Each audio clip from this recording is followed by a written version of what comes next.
Olá, estamos de volta com mais um informativo Eleições 2016, aqui pelo Canal 9, prestando esse serviço à população que fica sabendo o que pode e o que não pode, através do doutor Maurício Mendes, advogado especialista em direito eleitoral. Mais uma vez, muito obrigado pela sua participação, doutor Maurício. Sempre eu que agradeço. Pois é, então vamos começar com uma pergunta que foi feita por um telespectador. O candidato ou o empregado dele pode usar o carro de som em que horário do dia, doutor Maurício? Há um limite de utilização do carro de som, há um triplo limite, com relação ao horário, com relação ao local de veiculação e com relação a som, aquela distância, a né? altura Os decibéis. que você pode usar. Ele pode usar até as 22 horas, ele tem que abaixar o som quando ele passar à frente, por exemplo, a prédios públicos, a escolas em funcionamento, a hospitais, e a altura também tem que ser, não pode ser uma altura excessiva que cause transtorno. Lembrando sempre que o objetivo da propaganda é você levar o conhecimento do eleitor por que você é candidato e convencê-lo que você é o melhor candidato. Não pode ser uma situação maçante, massacrante, que acabe causando transtorno à população. E pode ser até antipropaganda, né? O candidato que tiver com o carro de som acima dos decibéis permitido pela lei do silêncio fará uma antipropaganda, né? Mas aí quem julga é a população. Né? Quem julga é a população. Agora, outra pergunta também feita por telespectador desse quadro informativo Eleições 2016 é quanto a pessoas que trabalham em campanhas eleitorais, vão trabalhar na campanha 2016, essas pessoas, elas têm algum direito trabalhista? Olha, a legislação é expressa, né, e é fácil você guardar, porque é o artigo 100 da Lei das Eleições, né, dizendo que a contratação para o período eleitoral não gera vínculo trabalhista. Né, expressa essa situação. Havia antes da lei definir essa situação, uma certa controvérsia, né, porque há uma prestação de serviço, né, durante aquele período, mas para uma definição da situação, não diria nenhuma garantia do candidato, uma garantia de quem trabalha ali, é um trabalho temporário, né, que é a data certa para iniciar, a data certa para terminar, e para dirimir qualquer situação de dúvida ou de controvérsia, veio a lei expressamente dizendo que a pessoa que trabalhe para um candidato, que preste serviço para o candidato durante o período eleitoral, ainda que remunerado, né, não gera vínculo trabalhista essa situação. Quer dizer, não tem INSS, não tem recolhimento de INSS, FGTS... Com relação ao INSS, há uma situação expressa que diz o seguinte: ele é considerado contribuinte individual para fins da Lei 8212. Agora, a Lei 8212, eu não sou especialista em direito do trabalho nem em direito previdenciário. Essa é uma reprodução do texto legal. Ele é considerado trabalhador individual para fins previdenciários. Quer dizer, o trabalhador, aquela pessoa que está trabalhando com o candidato, não pode depois arguir ou ingressar na Justiça do Trabalho solicitando direito trabalhista, como 13º, exatamente, férias. requerendo os direitos decorrentes de uma relação trabalhista. O que acontece com o candidato a cargo eletivo que não prestar conta à Justiça Eleitoral? Porque agora tem aquela prestação de conta que vai ser praticamente instantânea, né? Fez o gasto, já aparece no site do TSE. E aquele que não prestar conta? A prestação de contas, para você ser candidato, você tem que preencher uma série de coisas que nós chamamos de condição de elegibilidade. Você tem que ser filiado a partido político, não só afiliado a partido político, você tem que ser escolhido em convenção, você tem que ser filiado a partido político, não somente a situação de filiação, mas tem que ter 6 meses antes de filiação, você tem que ter a idade mínima para determinados cargos e você tem que ter uma coisa chamada quitação eleitoral. A quitação eleitoral compreende você estar em dia com a Justiça Eleitoral, você ter votado ou justificado porque não votou, ou ter pago a multa se você não votou. Você não pode ter multa decorrente de campanha e você não pode, e você tem que ter prestado contas à Justiça Eleitoral. A prestação de contas é o seguinte: você tem que informar quais foram os recursos que você arrecadou, quais foram as fontes de recursos, que há fontes vedadas, você não pode receber, por exemplo, dinheiro de entidade estrangeira. Hoje você não pode receber uma doação em dólar, em euro. Não, tem que ser moeda nacional. Moeda nacional. Pessoa física. Hoje nem estrangeiro pode doar. A pessoa jurídica brasileira não pode mais doar.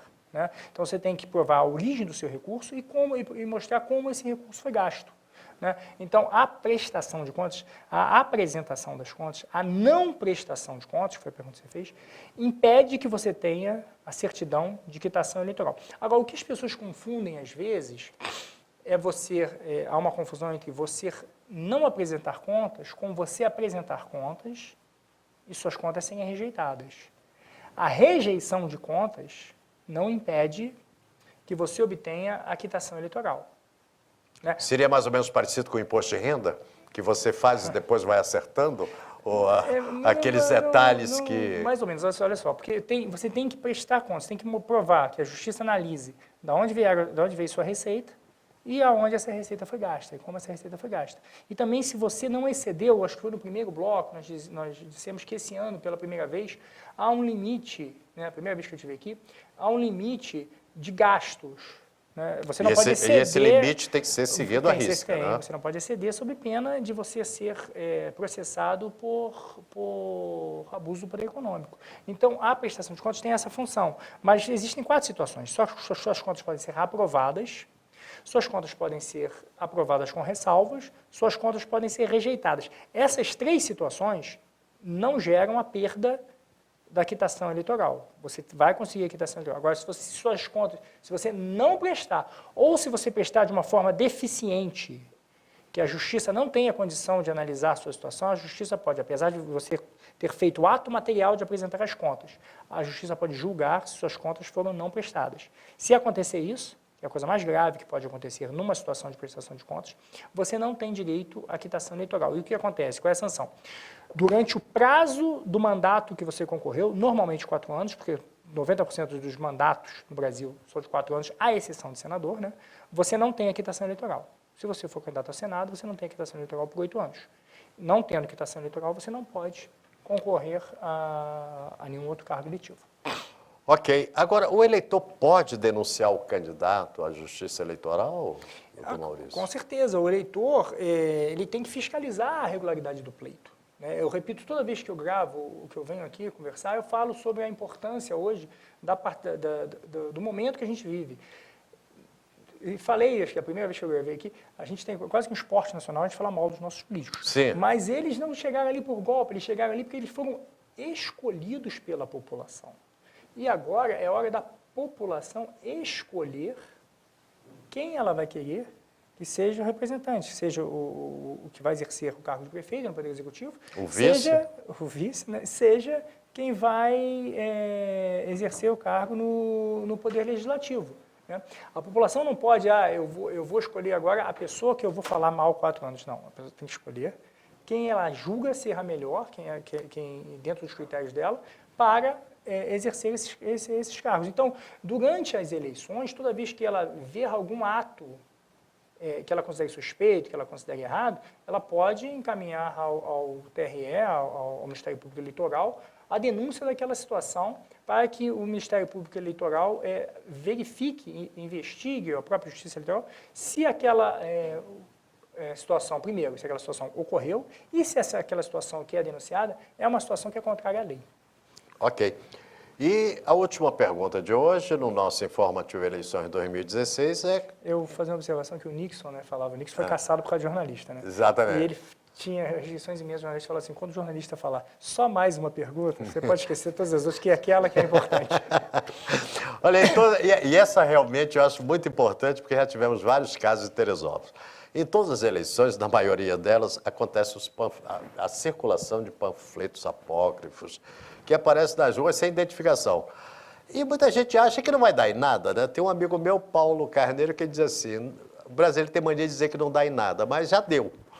A partir do momento em que foi identificado, já deu. Agora, qual o crime que essa pessoa comete? Quem fez algo, escreveu algo e espalhou por aí chamando alguém de ladrão, ou de que é isso ou é aquilo outro?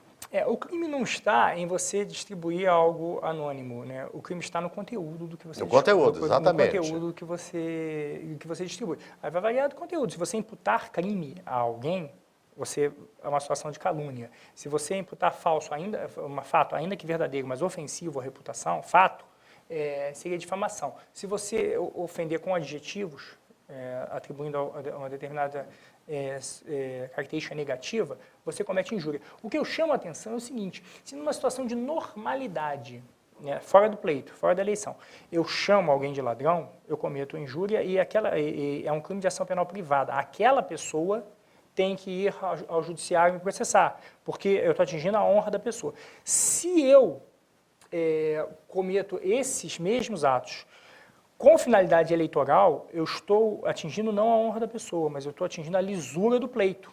Então, é um crime que o Ministério Público, independentemente... É mais grave? É mais grave porque o bem jurídico é diferente e a iniciativa é diferente.